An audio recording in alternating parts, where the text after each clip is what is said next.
Ako si Elmark. Kung ano man makita ko dito, malaki ang posibilidad na may kinalaman siya. Anak ka lang! Ryan! Enough!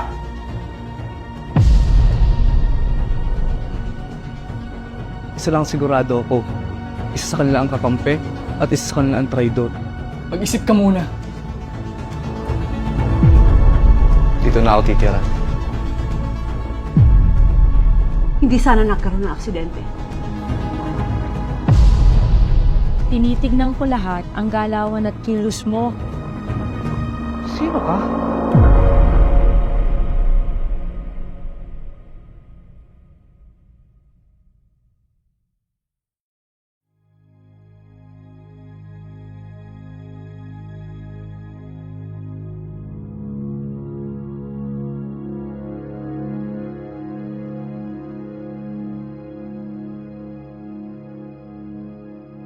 Sofia, bakit ba ang tagal ng kuya makmak mo? Lo, magagabi na po. Tapos di ka pa naliligo. Miyerkules ngayon, di ba?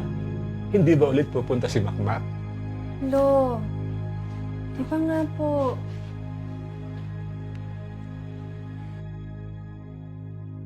Ako si Elmark. 24 na taong gulang. Mag-isa akong namumuhay sa sarili kong apartment. Wala na rin akong mga magulang. Ang tanging meron lang ako, ang kapatid ko na nag-aaral sa probinsya. At ang trabaho ko, isang spy. Hindi ng kahit anong bansa, pero ng mga taong manloloko o ng kahit sinong may atraso sa kliyente ko. Magkano ang kita? Depende. Pero sapat na para sustentuhan ko ang sarili ko at ang kapatid ko.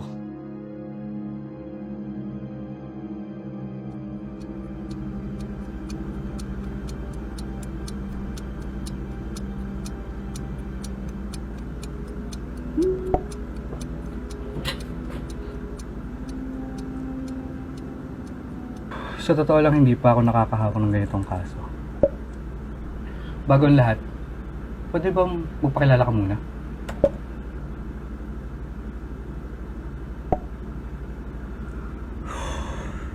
Kailangan ko ng impormasyon bago ako tumanggap ng kaso para malaman ko kung totoo.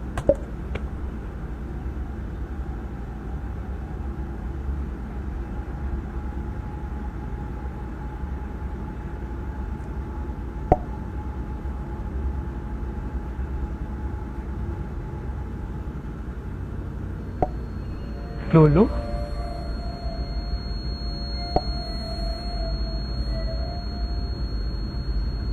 Sino ka?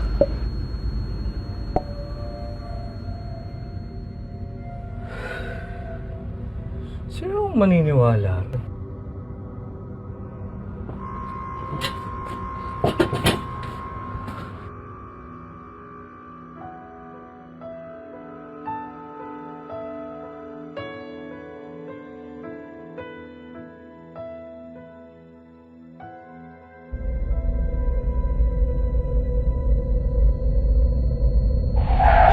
Tumigil si dadaan mo!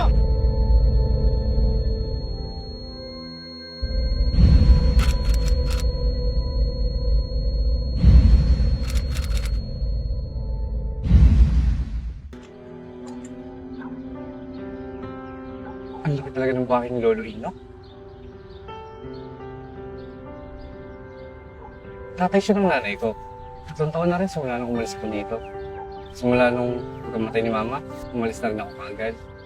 Bakit ako umalis? Mamaya natin pag-usapan yan. Ang kailangan ko ay malaman kung totoo yung sinasabi ng nakausap ko. Ay, Sir Makmak! Lokin mo na. Binatang-binata ka na. Nandiyan po ba si Lolo? Oo, nandyan sa loob. Pasok ka na. Alalayan ko lang si Lolo mo. Dalhin ko sa sala. Sige po. Oh, Makmak, napadalaw ka. Siya? Siya si Tita Divina. Iniwanan ng asawa at sumama sa mas bata. Huling pagkakatanda ko palugi na raw yung negosyo nila. Dito na ako titira. O sige na, pumasok ka na. Kanina ka pa inaantay ni Papa.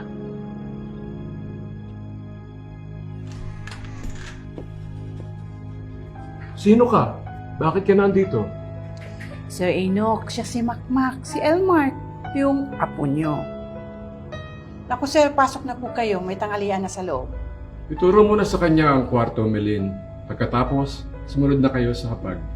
Sige po, sir.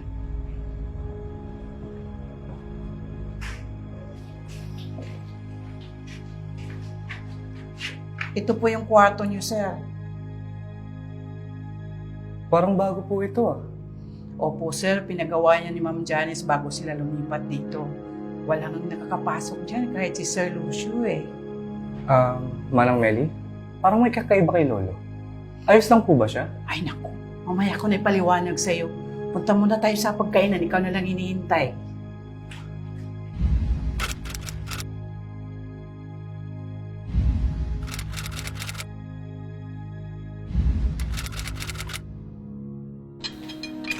Oh!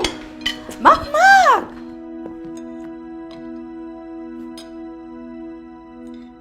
Siya? Siya si Tita Janice. Madalas pinagdidiskitan sa pamilya. Siya lang kasi yung walang narating. Tsaka, umaasa lang sa mga kapatid niya. May negosyo pero palugi na. Sukarol kasi silang mag-asawa. Oh, samahan mo na kami. Nanay Belen. Sige. Oh, Makmak. Ang tagal na nung huli tayo nagkita. Kumusta? Okay naman ako, Tita. Pinaurong pa nga kami ni Janice eh, para lang dyan sa pwesto mo na yan. Salamat, Tita.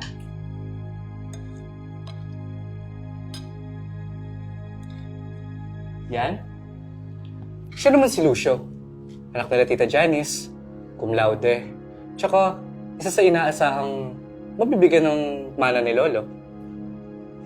Sa tabi niya naman, yan si Tito Marvic, asawa ni Tita Janice. Siya yung sinasabi ko sa inyong sukaro. Tito Marvic, parang pumayat yata kayo. Actually, nagkasakit yan, kaya ganyan. Buti nga, okay na siya ngayon.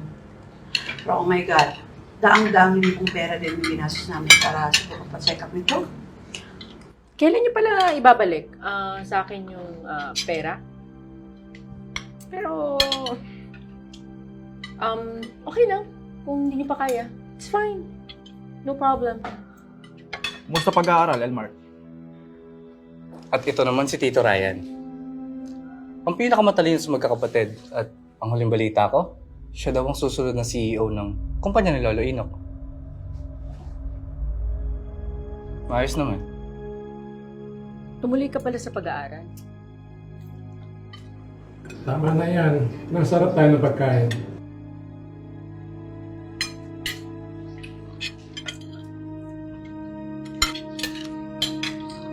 Papa, kanina pa yan. Malamok lang siguro. O baka hindi ako yung sa sabon na ginagamit ko. Nanay Belen, dalan mo nga ng white na taga doon si Papa.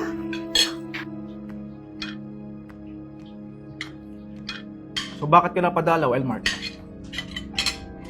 Dito nga raw siya titira. Dito mag-stay? All good? Ayaw niyo? Gusto. Wala naman kami magagawa eh. Wala ka naman dapat gawin.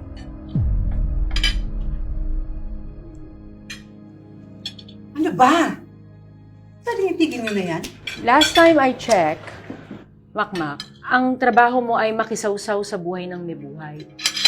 Matapos nilang sabihin sa iyo yung case nila, yung buhay ng pamilya nila, friends, relationship, etc. Pag nasolve mo, you get to be paid, right? Laki naman ang kinikita ko. Tsaka, hindi rin ako dito nalulugi. So, paano ka nabubuhay nang walang nanay? Mahirap yun. And, hanga-hanga. Divina? Wala naman ako sinabing masama. Kayo rin naman, tita eh. Hinahangaan ko po kayo. Mahirap kayo maging single mom. Tapos, palugin na yung negosyo niyo. Hindi ko nga alam kung paano nyo nakakayanan yun. Nagiging bastos talaga kapag lumalaking walang magulang. Kala ko ba nagbibiroan lang tayo? Tsaka, para namang hindi ikaw yung dahilan kung bakit wala na akong nanay. Oo, umpisa na! Kahit ikaw naman yung nag-umpisa. Alam ka lang! Tama na! Kanino ka ba kaya? Papa! Papa! Papa! Sinabi ko naman kasi sa inyo, tumigil na kayo! Sa kwarto mo! Sa kwarto mo! Dali! Papa!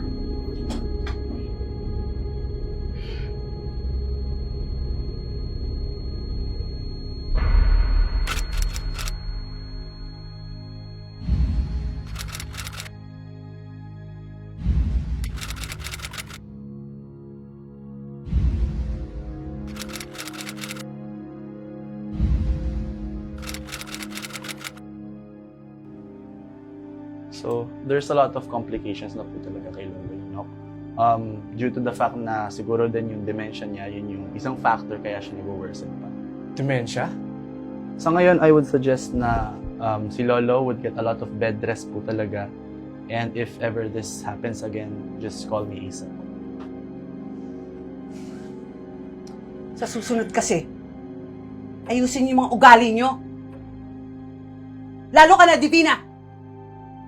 Wow kasalanan ko pa? Bakit hindi mo hanapin si Ryan? Malamang sa malamang, inaatake na naman ang konsensya niya yun. Kaya hindi pumunta rito.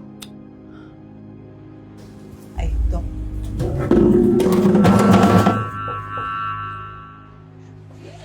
Una na po ako. Salamat, to. Lucio, anak, bahala ka na muna kay Papa, ha? Samahan ko ng sulat sa labas. Pinatawag ka rin ba dito, Makmak? Hindi. So, hindi ka naghahangad sa mana? Hindi. Ma'am Divina, nandiyan po si Sofia galing school. Manang, salamat. Susunod na po ako.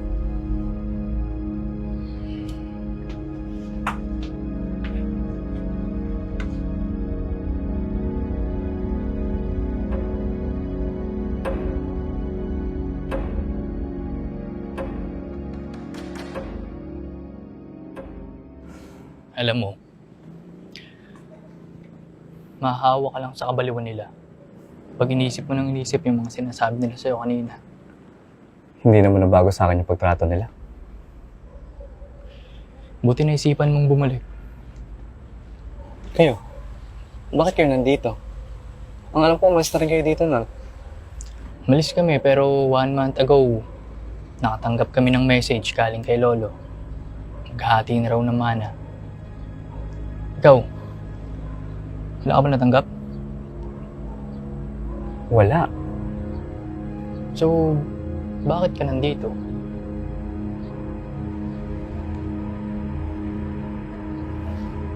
Kailan pa nagkaganito si Lolo? 2 months ago. Sabi, sa mismong birthday ni Lolo, sasabihin yung hatian sa mana. Oh, 1 week na lang yun ah. Oo. Minsan, nakakausap namin siya ng maayos, pero madalas hindi. Mas tahimik siya ngayon kumpara dati. Yung ibang mga katulong, bakit nawala na rin? Bago pa man niya patawag lahat, pinatanggal na niya muna lahat ng mga katulong. Pati yung ibang drivers. Gusto niya ata kami mag-alaga sa kanya. Ano? Pagkatapos sabihin ng mana, aalis na rin kayo?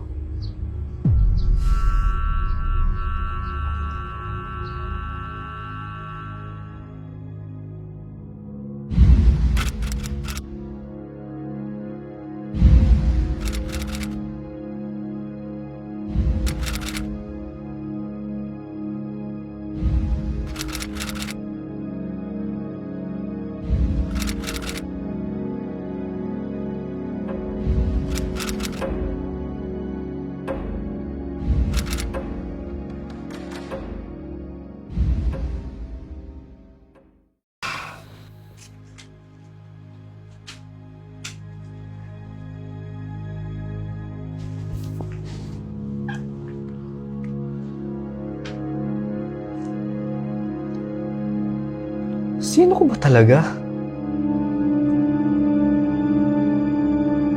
Lason?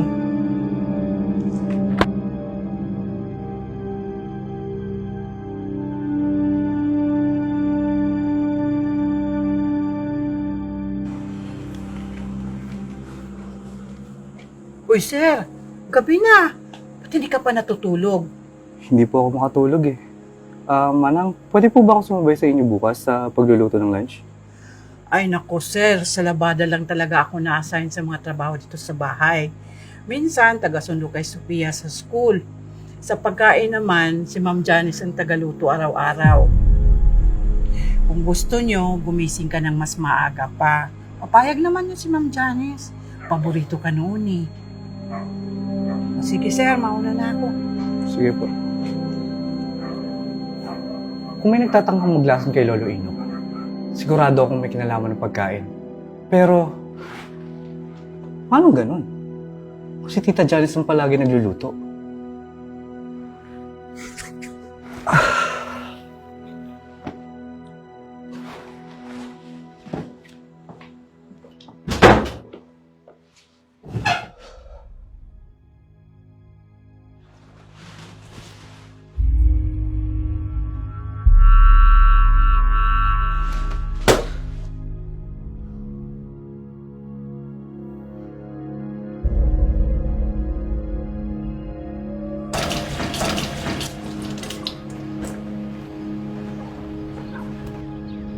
Oh, first time ba na may nagluluto sa harapan mo? Napansin ko kasi, kanina pa nakasunod yung mga mata mo sa lahat ng ginagawa ko. Madalas kasi, bumibili na ako ng lutong ulam eh. Sa bagay, matagal ka rin kasing namuhay mag-isa eh. Oh, Lucio anak. Sakto ka na naman sa pananghalian. Kumusta sa opisina? Ayun. Marami pa rin kailangan ayusin. Yung Green Zero, gusto nang kumalas, hindi na makasama sa kontrata. Pwede ba isa yun sa mga affiliated companies natin? Teka. Elmark, para pala malaman mo. Ito yung paboritong kinakainan ni Papa sa pagkainan. At kahit saan dito sa loob ng bahay. Huwag na huwag mong bibigyan ng iba yan, magagalit. Alam mo, may sentimental value kasi sa kanya to. Ito yung huling regalo ni Mama sa kanya bago namatay. Oh, ayusin ko muna yung mesa, ha?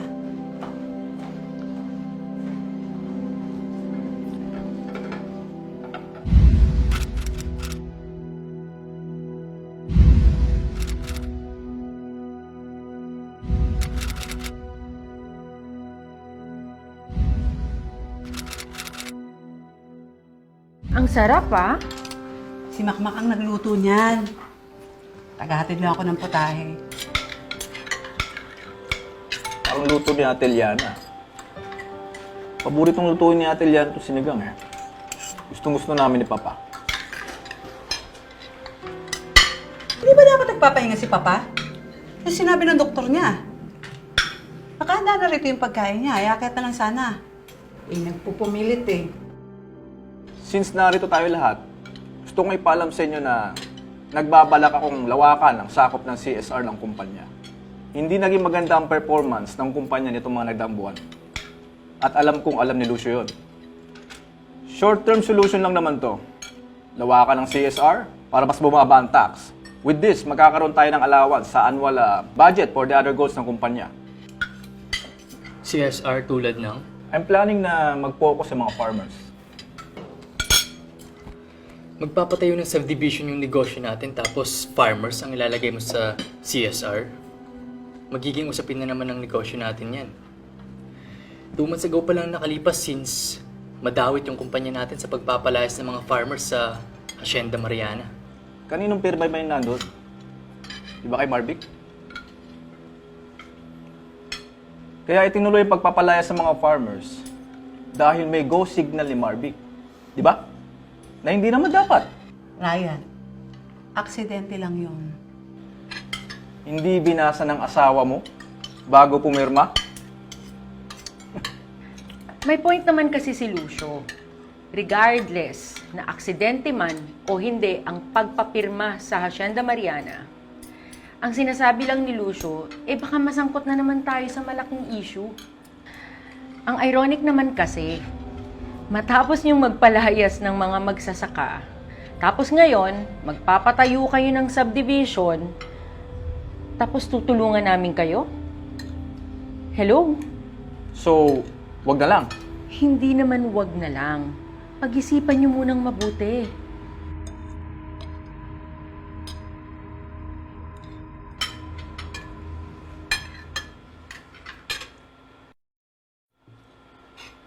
Bakit kasi hindi nyo nang tulungan yung mga pinalayas yung magsasaka?